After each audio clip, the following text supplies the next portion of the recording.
দুঃখজনক কথা হলো রমজান মাসে প্রথম 8 থেকে 10 দিন মসজিদের আনাচে কোনাচে মুসল্লিগণ ভরে যায়, তারপর আস্তে আস্তে কমে যায়। এটা খুব দুঃখের ব্যাপার। আমরা এমন যেন না হয় এই মাসে যে মুসল্লিগণ যারা নামাজ কালাম পড়তেছেন বা আল্লাহ তাআলার ইবাদত করতেছেন, তারা যেন সারা বছরই এভাবে নামাজ কালাম পড়েন, কারণ শুধু রমজানে 1 মাস আল্লাহ তাআলা ইবাদত বন্দেগী করতে বলেন নাই। তারা প্রতিদিন আল্লাহ তাআলা আমাদের প্রতিদিন 5 ওয়াক্ত নামাজ ফরজ করেছেন, আর বছরে মাত্র একটা মাস হচ্ছে রমজান মাস।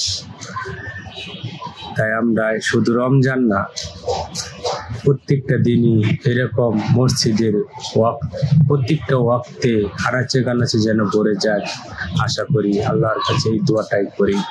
আর সবাই ইনশাআল্লাহ যেন প্রত্যেকটি মসজিদেই এরকম আনাচে কানাচে লোকে ভরে যাক। আর আমাদের মন মানসিকতা চেঞ্জ করতে হবে এমনভাবে যে অনেকে আছে যে অনেক সারা বছর নামাজ পড়ে না, কিন্তু রমজান মাসে নামাজ পড়ে, এটা দেখে ঠাট্টা তামাশা করা যাবে না। কারণ আল্লাহ তাআলা কার ভিতরে হেদায়েত দেন এটা কেউ বলতে পারে না। হতে পারে রমজানের উপলক্ষে একজনের আল্লাহ তাআলা হেদায়েত হয়ে গেছে, আরেকজনের হয়নি, এটা বলা যাবে না। হেদায়েত দেওয়ার মালিক হলো আল্লাহ, নেওয়ার মালিকও হলো আল্লাহ। আমরা শুধু তার পাপী বান্দা। আমরা একটা জিনিস বলতে পারি, তার জন্য দোয়া করতে পারি, তাকে আহ্বান করতে পারি। আর আমরা একটা জিনিস খেয়াল রাখবো, সারা বছর যাই কিছু করি না কেন, রমজান মাসটা আপাতত মানুষের সমালোচনা এবং অশ্লীল বেহাপানা কাজ থেকে আমরা মুক্ত থাকি। আর আরেকটা জিনিস হচ্ছে, যারা অশ্লীল বেহাপানা কাজ করে তাদের উদ্দেশ্যে আমি বলতেছি, ভাই, দুনিয়াটা ক্ষণস্থায়ী না, দুনিয়াটা স্থায়ী না, ক্ষণস্থায়ী।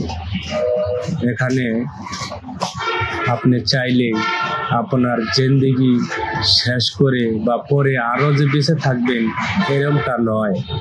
হতে পারে 60-70 বছর, সর্বোচ্চ 100 বছর আপনি পৃথিবীতে বাঁচলেন। আপনার অর্থ সম্পদ প্রাচুর্য সবকিছুই পরে রবে। একটা জিনিস দেখলাম, দেখেন, আমি একটু সুতরাং একটা উদাহরণ, একটা ছোট্ট একটা প্রাণী, সে চলতেছে, ঘুরতেছে, ফিরতেছে, সেই প্রাণীটাও যদি মরে যায় তারও দেহটা পড়ে রয়। তাই আমরা চেষ্টা করব যেন প্রত্যেকটা মাসে রমজান মাসের মতন হয়। ইনশাআল্লাহ আমাদের সেই তৌফিক দান করুক, এবং মসজিদের আনাচে কানাচে প্রত্যেকটা ওয়াক্তই মুসল্লিগণ থাকুক, এতে মনে আনন্দ এবং উল্লাস ভালো লাগে। ইনশাআল্লাহ সবাই ভালো থাকবেন। পারলে একটা সাবস্ক্রাইব, একটা ফলো, শেয়ার করে দেবেন।